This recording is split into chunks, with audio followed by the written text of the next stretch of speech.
తెలంగాణలో ఎన్నికల వేళ ఇచ్చిన రైతు రుణమాఫీ హామీని అమలు చేస్తోంది కాంగ్రెస్ ప్రభుత్వం. ఇప్పటికే తొలి విడత రుణమాఫీ చేసిన రేవంత్ రెడ్డి సర్కార్ ఇవాళ రెండో విడత నిధులు విడుదల చేసింది. తొలి విడతలో ₹1,00,000 వరకు పంట రుణమాఫీ చేసిన ప్రభుత్వం ఇవాళ ₹150,000 వరకు రుణమాఫీ చేసింది. CM Revanth Reddy, deputy CM Bhatti Vikramarka చేతుల మీదుగా రైతులకు చెక్కుల పంపిణీ జరిగింది. రాష్ట్ర వ్యాప్తంగా ఒకేసారి రైతుల అకౌంట్స్లోకి రుణమాఫీ నిధులు జమయ్యాయి.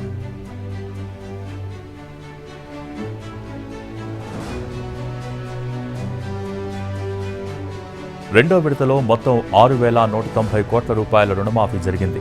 ఒకేసారి 6,40,823 ఖాతాల్లో పంట రుణాలు మాఫీ అయ్యాయి. దీంతో 5,45,407 కుటుంబాలకు లబ్ధి చేకూరింది. ఆగస్టు 15వ తేదీలోగా మిగిలిన రైతులందరికీ రుణమాఫీ చేయనుంది ప్రభుత్వం.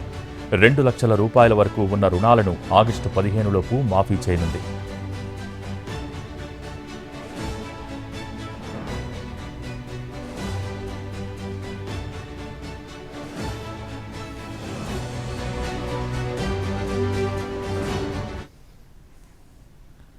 రుణమాఫీ అమలు చేయటం కాంగ్రెస్ సర్కార్ చిత్తశుద్ధి, పరిపాలనా దక్షతకు నిదర్శనమని అన్నారు సీఎం రేవంత్ రెడ్డి.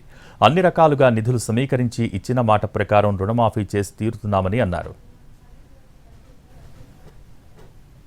అన్ని రకాలుగా నిధుల సమీకరణ చేసి ఈనాడు రెండవ విడత 6,198 కోట్లు, దాదాపుగా 6,40,000 మంది పైచిలకు రైతు కుటుంబాలకు ఈరోజు చెల్లిస్తున్నాము.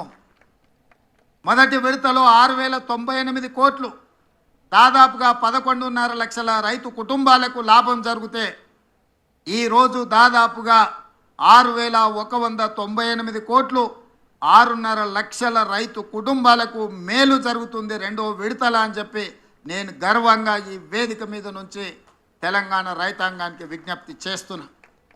ఇది మా చిత్తశుద్ధి.